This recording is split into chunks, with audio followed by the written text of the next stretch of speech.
Welcome to a bit of a guide to mind mapping. My goal is by the end of this session that you will have learned a lot more about mind mapping and how beneficial it is, and also have the confidence to use it with whatever you would like to use it for. So first thing we want to look at is, let's define what actually is mind mapping. So when we look at saying mind mapping, it's actually a creative and logical means of note-taking, and it's an effective way of getting in and out of your brain. And so what happens, the technique of mind mapping, it converts long lists of information into non-linear and a more intuitive format.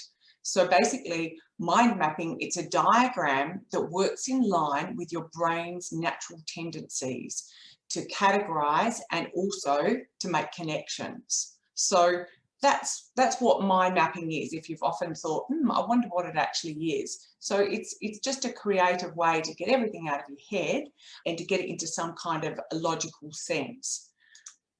So why would we do mind mapping? So it's great for brainstorming, for any visual concept that you're wanting to look at.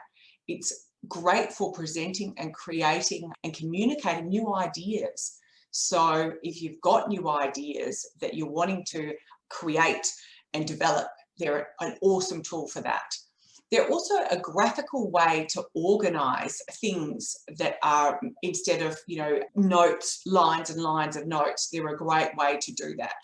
Also for meetings, for if you're wanting to have more effective meetings, they're an awesome way to summarize meetings, outlining reports and documents and the way that they come through. Simplifies tasks and project management. It's also used as well for writing, for essay writing as well. And when I was writing my book, I used mind mapping for many times when I just had lots of things in my head and wanted to get them out. So it's just a great way to use for very, many applications. So there's a few of you on here. So I would love to know what people have actually used. Now there's a box for comments. I'd love to know, what have people actually used mind mapping for in the past? So have any of you used mind mapping before, and what did you actually use it for? Because often if you share, it gives other people ideas. So if you can just put that in the chat, and then hopefully it will give people ideas. So why mind mapping? So basically what it actually does is it mimics your brain. So what it does is, when we have our brain thinking, it bounces around ideas and it makes connections in non-linear ways. It doesn't do it in order. They just pop up in your head. So it actually maps and mimics your brain by doing this mind mapping. So if you're writing a piece, like I was when I was writing chapters of my book, it's like putting all these puzzles, these pieces of the puzzle together. And if we just write, and then think back of something that we forgot to put in there, by doing a mind map first, it means that as things pop into our head, like pieces of a puzzle, we can just put them all out there. And then once we've got it all out, then we can put some order, and then we can write it. So it's a way of planning, a great tool for planning a piece of writing if we're trying to get it out of our head, because it mimics that mapping of the brain. So it doesn't matter whether you're preparing for an assignment, crafting an email, planning a presentation. Mind mapping is a great way to just get all those ideas and pop them out there so you don't actually miss any points. So I think that because our brain works that way, that's why this is a very valuable tool for getting more out of your brain. So if you don't use mind mapping, you maybe not be getting as much out of your brain, or as many ideas that you could possibly get out, because of that reason, because it does mimic our brain. So when we're looking at the elements and the characteristics of mind mapping, we were looking at a few, sort of 5 main ideas. So we've got the main idea, or the subject, or the focal point of what this this actual idea is, or the concept that you're working on. So that's the main idea, the main theme. Then out of that, you radiate from that main central idea. So there might be, some people call them branches or whatever, and then they comprise of all the key elements that come out of that in association with that. And then the twigs that are coming from those main branches, they're the ones that are of lesser importance. And then you also have branches that could potentially connect as well. So you've got the main central idea, the big branches, and then the twigs, and then joining from that. So some of the things maybe you might be doing, you know, a creative storyboard. You might be working through some kind of YouTube presentation or a training presentation, and you're wanting to get all these ideas out for that story to make that story make sense. Well, doing a mind map first of all the elements of that story will make that process so much easier, because it means that you can just pull it all out. And also it can be done in such a way that you might be using pictures as well. So if you're going to be looking at making a storyboard or a brochure or a video or something like that, this is a great way to start that whole process, because often starting is the biggest challenge. I find with coaching, people often have great ideas and great plans, but there's no point if we don't actually act on them. So the acting on them is crucial. And sometimes I find that doing the mind map is the conduit between the idea and the starting. And if someone does that mind map, then that's the start. And then they can work out, okay, what's happening after that. So it can often be a fabulous way to just break through that invisible barrier that's making you not start the project that you want to start. So great use for that. Project planning and managing things. So, you know, I'm sitting down with a client and we're looking at saying, okay, we need to have a new person, you know, on board because everyone's, you know, overworked. Great. All right, well, this is the new person here. Well, let's look at brainstorming, you know, what are all the things that they'll be doing? And, you know, so often when I talk to people about looking at getting a new person on, the first thing they look at doing is saying, okay, let's get a job description together. But before we get a job description together, let's do a mind map of all the things that we need to get them to do. And then if we've got a project to develop a new product or something like that, again, we need to look at saying, all right, well, let's brainstorm some ideas around that first. So planning and managing projects, it's a fabulous, absolutely fabulous tool for, you know, I've seen people develop new products and then do mind maps around, you know, who's the target market for this product. And if they had done it in a linear way, there is no way they would have got as many ideas without mind mapping it. And then also getting other people, you know, to have a look at it. And, you know, creating new ideas for people is often a fabulous way to use mind maps to open people's mind, because so often if we have a new idea, it might be maybe a sales presentation, it might be a new idea within an organisation, and you're wanting to present a new idea, and sometimes people are not very open to looking at new ideas. So if someone can have, like as an example in this picture, have a whiteboard and present the idea in a visual format as a mind map, then often people who may not be open to looking at new ideas can actually just see the whole picture right in front of them. And then that way it just makes it so much easier for people to actually grasp the idea without putting the shutters up.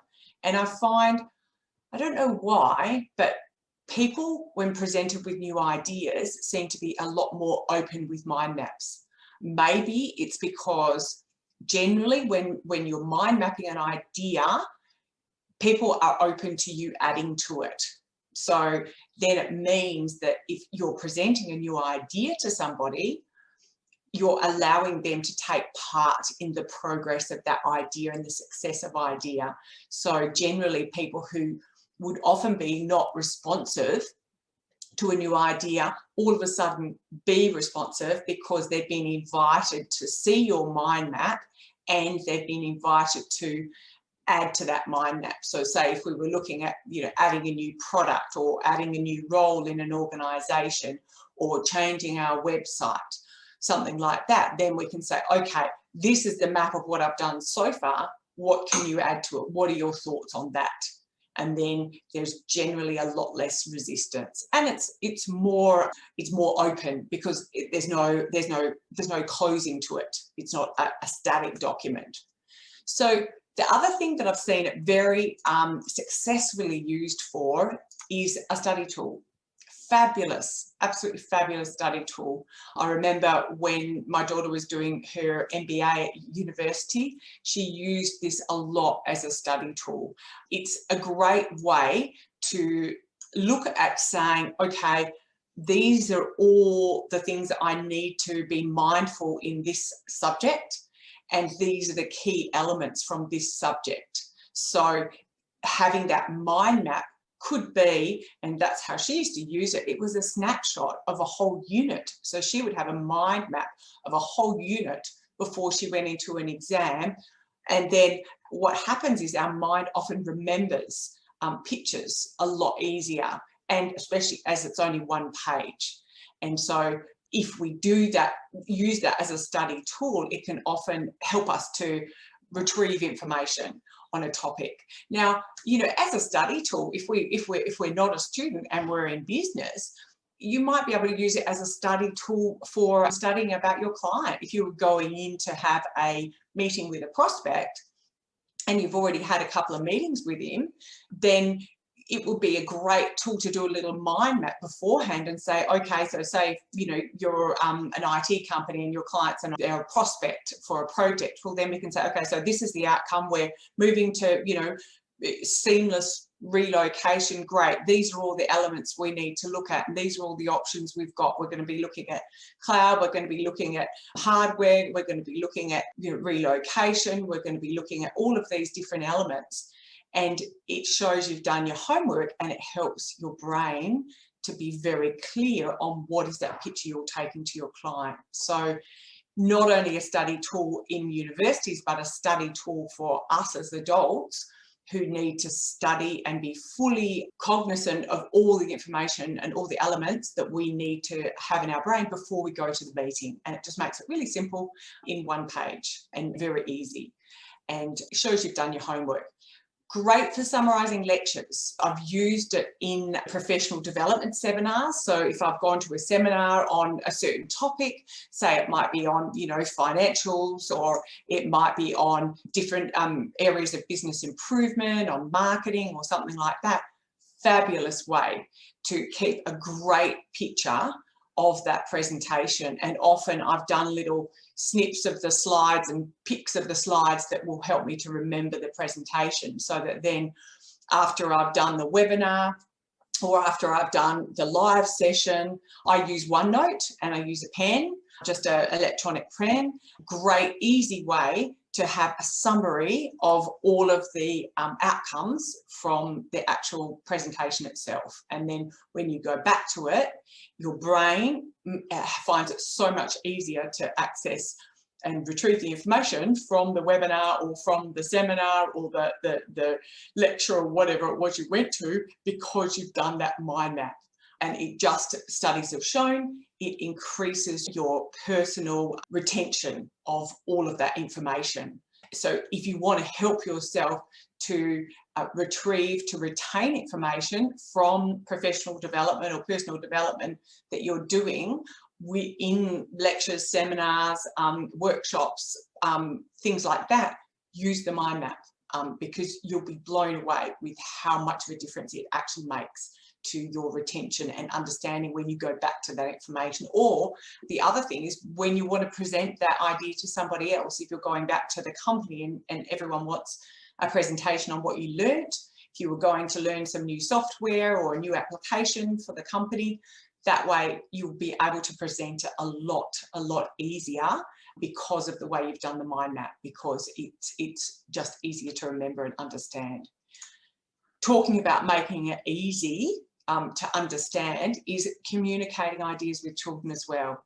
fabulous, absolutely fabulous way to communicate ideas with children, because children learn from pictures. So if you've got an idea that you need to communicate with a young one that is not, able to read, or that, is not able to communicate in that kind of way, using mind maps to communicate with them, it can be fantastic breakthrough for communication for you and the child. It might be explaining, a renovation on your house. It might be explaining to them, what we're doing, on the weekend, and it might be explaining a project that you're going to do with them. But using that tool will break that communication barrier with them if they're not understanding how to read, and make it a lot easier for that. So hopefully people will be able to start using it as a tool if they do have children, because you'll find it makes it a lot easier for them to understand. So when we look at mind mapping, how will you actually use mind mapping, and how does it actually go? So as we've discussed, anyone can use it for a variety of practical ways, as endless applications. But when we look at it, we've got a central theme here. So as you can see, we start with a central theme, and then coming out of that central theme, we have the subtopics. So whatever subtopics. Now, we don't want to get it too messy, so I would limit, say, the subtopics to maybe 6 or maximum 8. And then coming out of those subtopics, then we've got the twigs or whatever coming out of that. Now, as you can see, this one is they've used pictures, and pictures are a great way to actually use as a mind mapping tool. And with the electronic age, we can cut and paste, and we've got we've got Canva, we've got so many things that we can use to use pictures for that. What happens is this helps our brain to make sense of it and to retain it. So pictures are just a great way. So this is, however the mind map is, this is how we're basically looking at having it laid out like this. So then when we have associations that have connections, it's quite fine to join from one branch to the other, so that then you can see which things are associated together, which things are connected together. So then that way you might be able to, so say if we were doing a brainstorming session on our, say, target market, we might be saying we've got the main target market, the avatar in the middle. It might be 35-year-old John Smith, who's got 2 kids, and he's got a carpentry business, and he likes, to play footy on the weekend. And then we're wanting to say, okay, well, if we're looking at a brainstorming, a marketing one, we might be saying, all right, so where are the places we can communicate and educate him on what we do? So then we've got the big branches out going to all the different areas. So it might be Facebook, it might be LinkedIn, it might be the football club, all these different ones. But then we might have little branches that join the 2 together that are all electronic. And then it might have all the ones that are paper joined together. So you can group them to make it easier for you. The other thing, which is interesting, is use curved lines. If possible, always use curved lines, because what happens is studies have shown that your brain likes a curved line better than a straight line. Interesting. And I went and looked up the study around it and found it quite interesting. It's much more attractive to the brain to have a curved line. So always when you're doing mind mapping, try and use the curved lines. And then whoever is gaining knowledge from the mind map, whether it's your colleagues or children or friends or associates or buddies, they will find it a lot easier to understand and a lot more pleasant and a lot easier to comprehend with curved lines. So our brain is very interesting and weird. The other thing as well is use keywords. Keywords make it stand out and make your key theme a lot easier to understand. So make sure you use keywords. I've seen some people do mind mapping where what they do is they have way too many words and it just confuses it. So please use keywords that if you're not using pictures, keywords that will give you a picture in your brain, that will quickly connect with your brain so that you understand it. Not having big boxes with lots of sentence in. It just makes it a lot clearer if you do that way. Also, the other is using proximity. Use space and proximity to show how connected certain associations are. So the more closely associated, the closer together you can physically place them. The less associated they are with one another, the more space you leave between them. And again, that helps with the brain to understand about whatever it is. So if you've got somebody, so say you might be doing brainstorming on, say, well, I could use the example of if we're brainstorming our marketing for our target market, you might be putting, as I said, hey, you can bunch different categories together, but then you might have something that is very random or that is way out there that you're not really sure about. So you might put that way out by itself. You might put that way out alone so that we can see when we look at it that these areas are all similar because they're all electronic media. These areas are similar, they're print. These areas are similar because they're face-to-face. And this one that's way out here by its lone, that's the Lone Ranger that we don't know much about.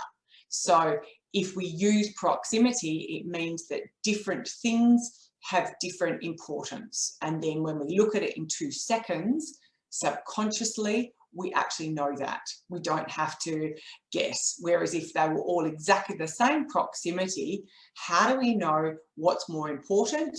How do we know what's related to what?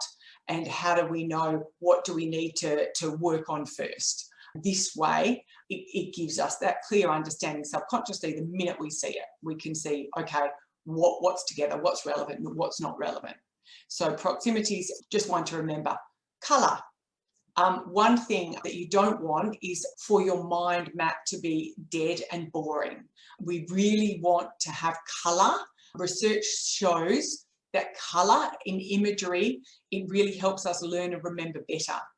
So if you have some kind of colour coding, that will help as well. I have colour coding in my mapping in my diary. Everything fun is in pink or purple. Anything to do with exercise is blue.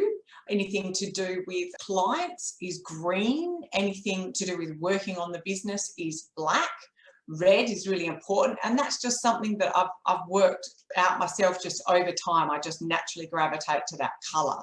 So when you're mind mapping, if you can use colour, if you want to have different colours relating to different topics, then you could predetermine that. Studies have also shown that people can only grasp 7 at one time. So I would recommend no more than 7 colours and 7 associated topics with those colours. Otherwise, it just gets too much. But guarantee people will remember more if you use colours, and if you have a different association with those colours and they know what they are, they will remember them more as well. So then we can generally have the central idea of one colour, and then we have different associated, different ideas and different levels in different colours, and then your mind will grasp it a lot quicker. The other thing which we've also talked about is imagery. Images helps people to retain and remember and understand, and also to be interested a lot more. So using images in all your mind mapping will just help you go to the next level. So if you can't draw, as I said, cutting and pasting, or just as I do, use an electronic pen for my mind mapping, and then you can just draw little pictures. I'll often do screenshots and add them in as well. So whatever drawings you can use, or graphs or figures, they will help to get the actual message across as well. The other thing is tools. Tools are a fabulous way to do mind mapping. There's a lot of tools that you can use with mind mapping. So now these are apps. I did extensive research on what the most popular mind mapping applications were, and it came up with MindView, Mind Manager and Mind Genius. They were the ones that were the top ones. If you use an app, it makes it really easy. So you're just keying in the words or choosing the pictures and choosing what level they're on, and the mind map comes out. They also have a lot of templates in there, so you don't have to be a good drawer. They look and they feel amazing when you have a mind map come out right in front of your face. There's lots of different layouts, so you can choose whether you want left, right, top, down, you know, all kinds of layouts. And most of them, they all work with Word, with PowerPoint, Excel, with Outlook, etc. And you can also add attachments, things like that. But I would highly recommend, a lot of them, there's free ones as well as paid ones. So if you would like to take your retention of knowledge, take your communication in your meetings and your projects, if you would like to take that to the next level, try some of the free apps, because you'll be blown away with the sort of amazing mind maps that you can actually create with some of your ideas. If you're like me and had always had, you know, this idea of, you know, writing a book, start a mind map about it. If you've got an amazing life you want to share out there, start a mind map about it. If, you know, if you just can start to get your ideas, chuck them down. Other is, you know, maybe you don't have an agenda for your team meetings. Well, let's just, next team meeting, get everyone together and get all their ideas and create a mind map about what would be included in your agenda for your team meetings. So that way you've got everyone's attention, you've got everybody's ideas, and you've put them all together in a format that everyone's contributed to, and then that can then get transferred into your agenda for your team meetings. So lots of amazing applications. So I would urge you to go and play with them and use them. So I hope that has given everyone a bit of understanding. It was only a quick one because it was just one small topic, and I would really urge you to have a go at it. If you're wanting to talk to me more or want to develop your business or your ideas more, read my book if you haven't, or I'm more than happy to have a complimentary 15-minute catch-up on Zoom with yourself to see how I can help you. I'm happy to share the links that I have got this information from.